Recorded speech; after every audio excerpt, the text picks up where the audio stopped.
పాపారావు గారు, మీతో నేను ఏకీభవిస్తాను. కానీ ప్రభుత్వ ఆధీనంలో కొనసాగుతున్నటువంటి జెన్కో, ట్రాన్స్కో సంస్థలు, ఒక సంస్థ 62,000 కోట్ల అప్పు, మరో సంస్థ 53,000 కోట్ల అప్పు, అది కేవలం ప్రభుత్వ అప్పులాగానే వాళ్ళు ప్రతిబింబిస్తున్నారు. ఎవరు బాధ్యత వహిస్తారు దానికి? డిపార్ట్మెంట్ల వారీగా కూడా ప్రభుత్వ విభాగాల వారి అప్పులు కూడా ఉన్నాయి.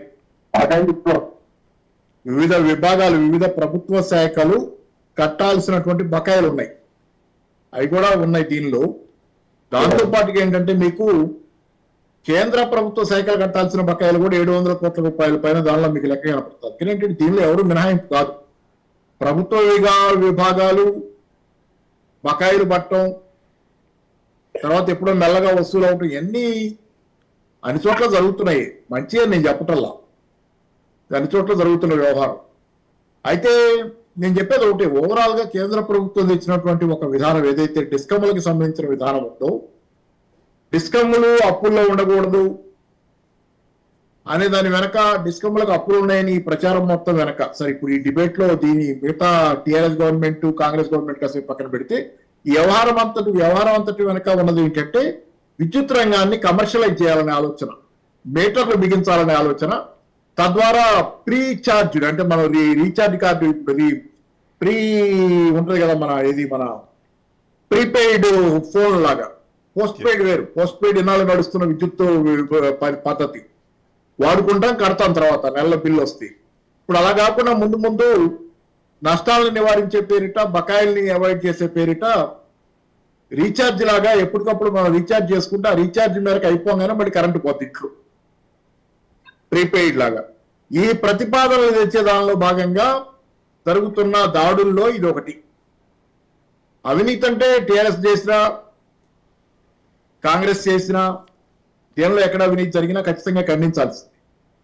కానీ ఇక్కడ అవినీతి ఇష్యూ కంటే కూడా మీరు throwing away the baby with bath water అనేది చేయకుండా ఉండాలంటే, అవినీతి పేరిట జరుగుతున్న దానిలో ఉన్నటువంటి మంచిని అవతల బారేయకుండా ఉండాలంటే, దీని వెనక జరుగుతున్నటువంటి డిస్కంల నష్టాల పేరిట జరుగుతున్నటువంటి ఒక పెద్ద కుట్ర, విద్యుత్ రంగాన్ని పూర్తిగా ప్రైవేటు పరం చేసి దాన్ని లాభార్జన రంగంగా మార్చి, సామాన్య జనానికి, ఈరోజు రైతాంగానికి తెలంగాణలో 24 గంటలు కరెంట్ అందుతుంది.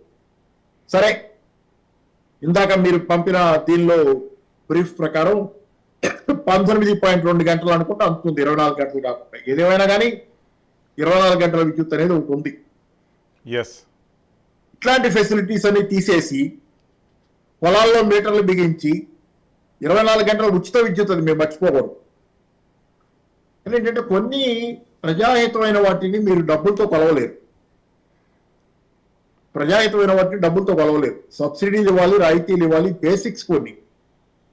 అప్పుడే మీకు ఉత్పత్తి పెరుగుద్ది, ఉత్పాదకత పెరుగుద్ది, వ్యవస్థలో ఎదుగుదల వస్తుంది. కాబట్టి బేసిక్స్ మీరు విస్మరించి ప్రతిదాన్ని కమర్షియలైజ్ చేసే ప్రయత్నం అనేది కూర్చున్న కొమ్మని నరుక్కునే మూర్ఖుడు చేసే పని తప్పితే తెలివైన వాడు ఎవడు చేసే పని కాదు ఈరోజు. అంటే చిల్లరగా ప్రతిదాన్ని కమర్షియలైజ్ చేసి వ్యాపారపరం, చింతపండు వ్యాపారం చేయాలనే ప్రయత్నం ఈరోజు ప్రభుత్వాలు చేస్తున్నాయి. ప్రతిదాన్ని కమర్షియలైజ్ చేయటం అంటే అన్నిట్లో లాభాలే. లాభాలు తప్పితే ఇంకో ఆలోచన లేకుండా ఉండేటువంటి ఒక ఆలోచన సార్.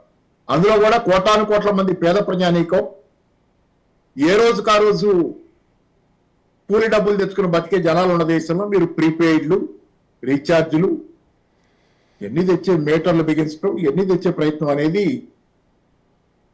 ఎక్కడి దాకా పోతుంది అనేది మీరు ఒకసారి ఆలోచించాలి. అందుకని ఏంటంటే ఈ చర్చ అంతా సరే ఒకటి, అవినీతి అంటే అవినీతి ఎవరైనా సరే ఎక్కడైనా చేసినప్పుడు దాన్ని ఖండించాల్సింది. అది టీఆర్ఎస్ చేసినా, కాంగ్రెస్ చేసినా, పోల్ చేసినా, ఎవరు చేసినా, బీజేపీలో జరిగిన అవినీతికి వ్యతిరేకంగా అందరూ ఉంటాం, దాని సందేహం లేదు. అవినీతి అనేది నిర్మోహటంగా ఖండించాల్సిందే.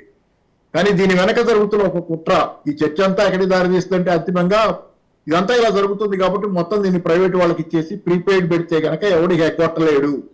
అప్పుడు బకాయిలు ఉండవు, అప్పులు ఉండవు, ట్రాన్స్కోకి అప్పులు ఉండవు, జెన్కోకి అప్పులు ఉండవు, డిస్కమ్లకు అప్పులు ఉండవు, అందరూ బాగుంటారని చెప్పేది. అప్పుడు బాగుంది ఎవరు? జనాలు బాగోరు.